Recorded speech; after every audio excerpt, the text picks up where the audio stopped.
Hola cabrones, espero que estén muy bien el día de hoy, no extremadamente bien, o sea, muy pero que muy fucking bien. Y sí, y sí, y sí, y sí, y sí. Como pueden ver por el título de este video, que es bastante obvio, es bastante evidente, ¿no? Pues voy a estar hablando sobre la trilogía de Bill and Ted, o Bill y Ted, ¿no? En español. Así que sin más preámbulos y sin más cosas, vamos a empezar. Las primeras dos películas me causan mucha nostalgia. Recuerdo cuando las veía en DVD cuando niño, a principios de la década de los 2000. Yo no estaba vivo cuando las películas se lanzaron en los cines. Es mi familia que me las presentó. Estas películas me presentaron a algo, a un concepto que se volvería importante en mi vida: el humor negro. Algunos estarían pensando cómo películas dirigidas para niños tienen humor negro. Tras he crecido, he empezado a no ver estas películas para niños, sino más bien películas que no se toman muy en serio, que personas de diferentes edades pueden disfrutar por su sutil y provocador humor. Voy a empezar a hablar de la primera película, lanzada en el año 1989. La sinopsis de la película es esta. Bill y Ted tienen un problema cuando comprueban que están por fracasar en su clase de historia y por lo tanto van a repetir el año escolar. Ted será enviado a una academia militar y la banda Wild Stallions of Talent de los dos adolescentes tendría que disolverse. Un viajero en el tiempo del futuro llamado Rufus llega a San Dimas, California, con su máquina del tiempo con la forma de una cabina de teléfono, para salvar la banda de Bill y Ted, y con ellos salvaguardar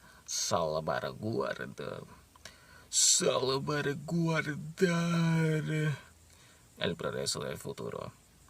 Esto solo es posible si ellos dos pueden estar juntos.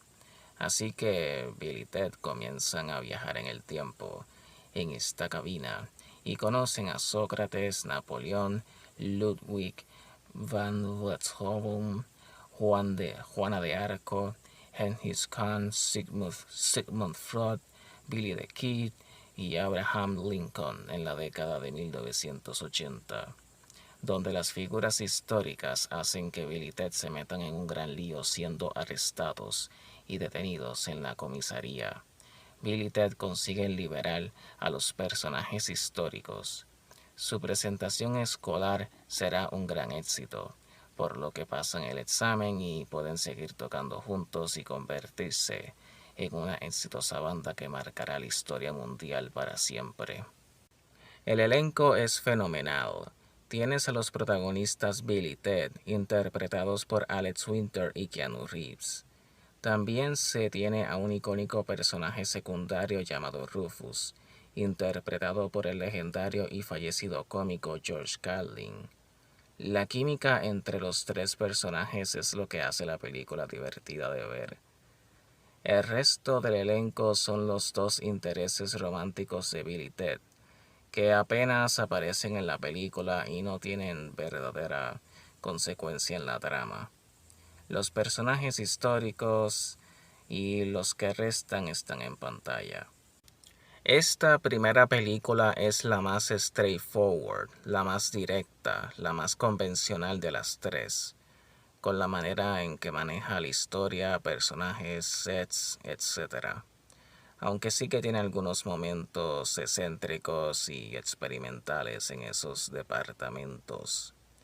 También puedes notar el cómo tienen un cierto nivel de enfoque en los pequeños detalles, que en primera instancia no te podrías dar cuenta, como ciertos objetos, cosas que pasan de trasfondo, etc. No son necesariamente muchos, pero tampoco son pocos. Los que llegarán a notar los apreciarán desde un aspecto técnico y artístico. Esta es mi favorita de las tres, no porque es la primera, por ende las demás nunca pudieron existir sin ella, sino porque ésta tiene una específica magia y pasión que no se logró exactamente replicar en las próximas dos películas. Bogus Journey sería el título de la segunda película.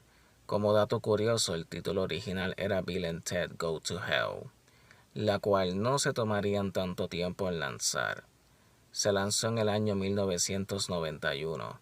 Los creadores de Bill and Ted, Chris Matheson y Ed Solomon, al escribir el guión de la película, se sintió más como una obligación que por pura pasión. Ellos sabían que una secuela era inevitable. A pesar de eso, el guión, los efectos prácticos y el CGI son bastante ambiciosos. Hasta le suben al humor negro. Es la película más excéntrica y rara de las tres. Tengan en cuenta que cuando digo ambicioso no estoy necesariamente diciendo que es bueno o que me gusta más que las otras películas.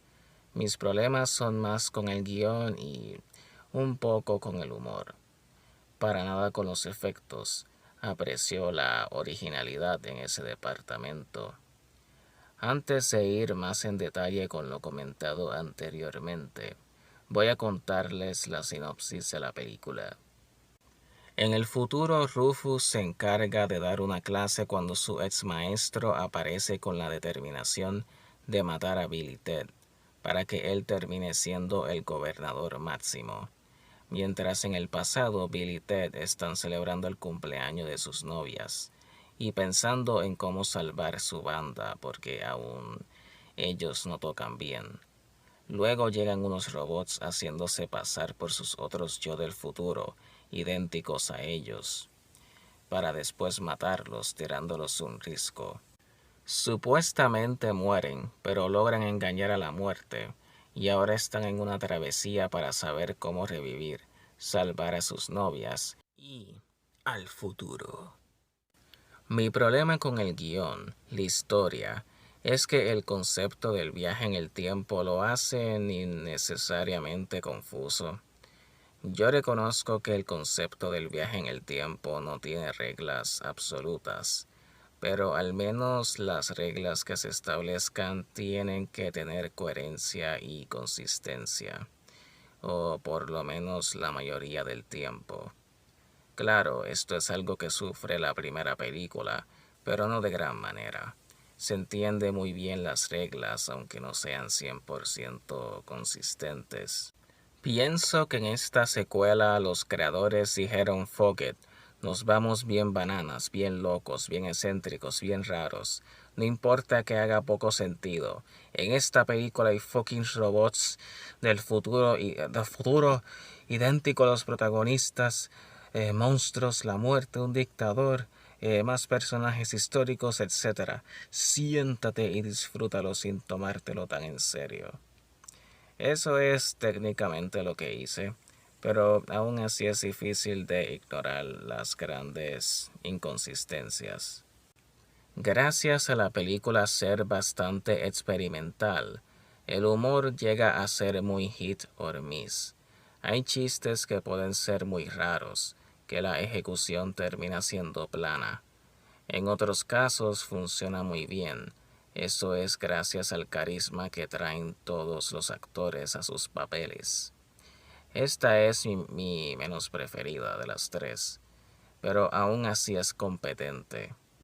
Casi 30 años después sale la tercera y al parecer última parte.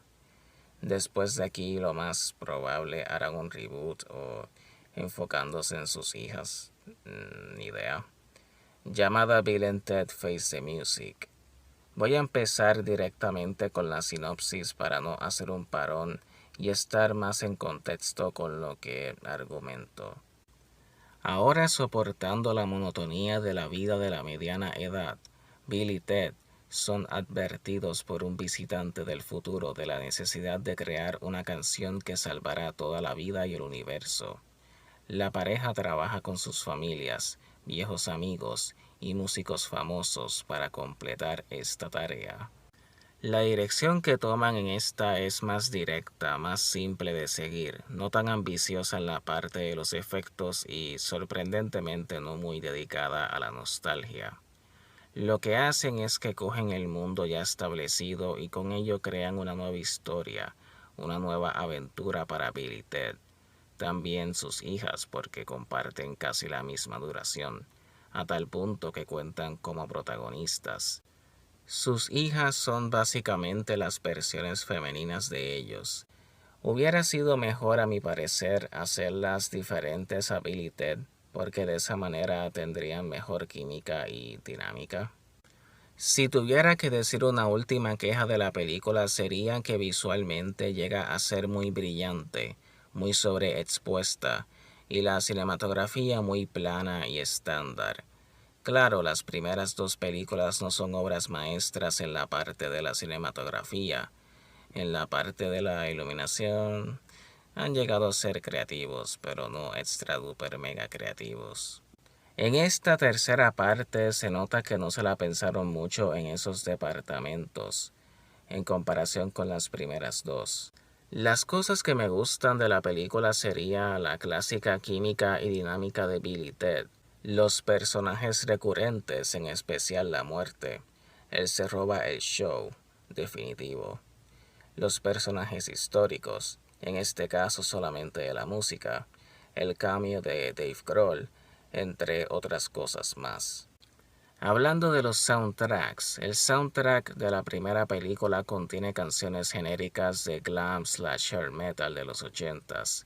Puedes escuchar bandas como Extreme, Power Tool, etc. El soundtrack de la segunda película sigue incorporando bandas de glam slash hair metal como Winger, el Kiss de los 80s, pero varían un poco las cosas incorporando más subgéneros como el thrash metal, funk metal, etc. Están presentes bandas como Megadeth, Primus y Faith No More.